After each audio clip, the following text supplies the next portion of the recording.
Coba deh kita pikirin air yang kita minum hari ini.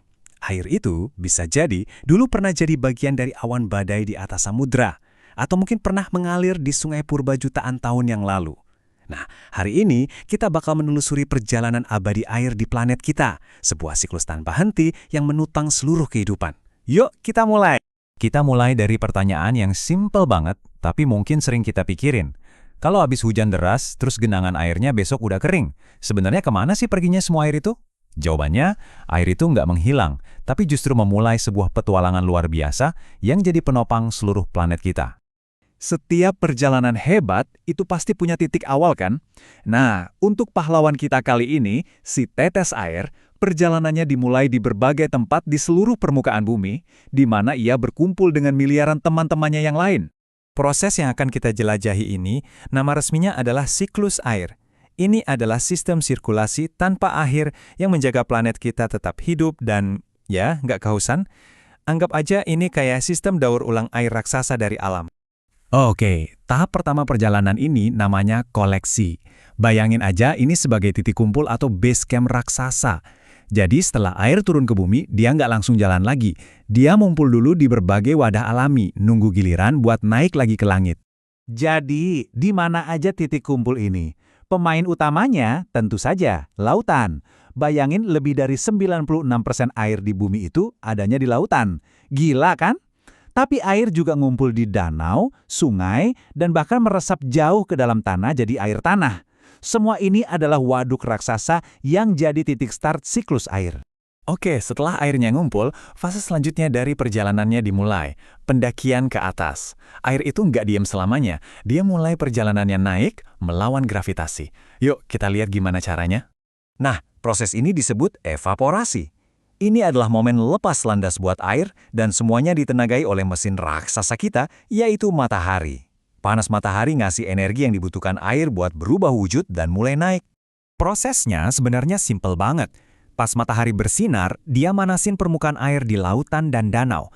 Panas ini ngasih energi yang cukup buat molekul air buat kabur dan berubah jadi gas yang nggak kelihatan, yang kita sebut uap air.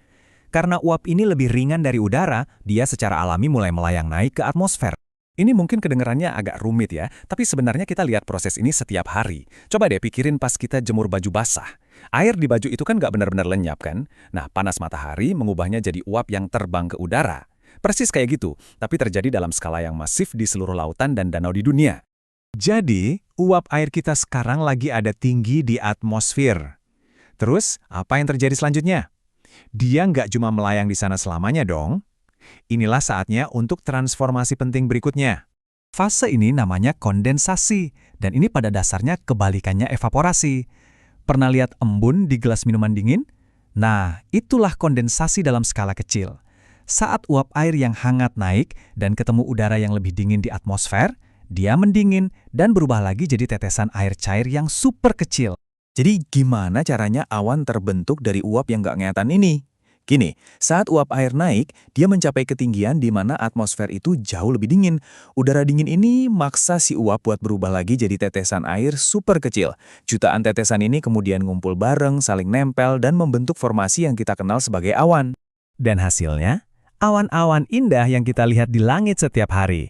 Jadi, lain kali kalau kalian lihat awan, ingat ya, kalau kalian itu lagi ngelihat kumpulan raksasa dari miliaran tetesan air kecil yang lagi melayang bareng tinggi di atmosfer. Keren kan?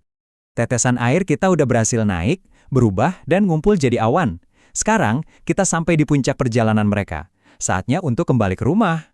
Momen ini disebut presipitasi. Intinya, ini terjadi pas awan udah jadi begitu penuh dan berat sama tetesan air, sampai-sampai dia nggak bisa lagi nahan semuanya. Akhirnya, gravitasi mengambil alih dan air pun jatuh kembali ke bumi. Presipitasi itu nggak selalu berbentuk hujan cair loh. Tergantung suhu di atmosfer, dia bisa turun sebagai hujan es atau kalau dingin banget, bisa jadi kepingan salju yang cantik.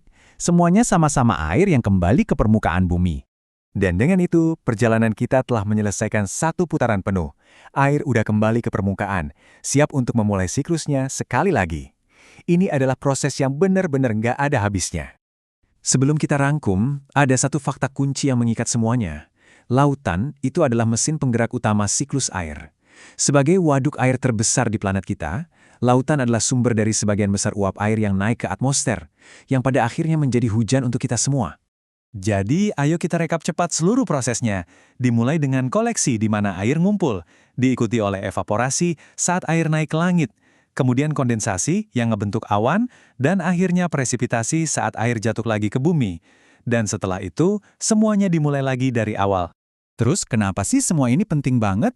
Karena siklus tanpa henti ini adalah sistem penyaringan dan distribusi air raksasa dari alam. Inilah yang memastikan sungai kita terus mengalir, danau tetap terisi, dan tanaman mendapatkan air yang mereka butuhkan. Tanpa siklus ini, kehidupan seperti yang kita kenal sekarang nggak akan ada. Sebagai penutup, saya mau kalian coba pikirin ini deh. Bayangin sejenak kalau siklus yang sempurna ini tiba-tiba berhenti. Apa yang bakal terjadi sama planet kita, ekosistem kita, dan kehidupan kita? Pertanyaan ini ngingetin kita betapa kita sangat bergantung pada proses alami yang luar biasa ini, yang seringkali kita anggap remeh.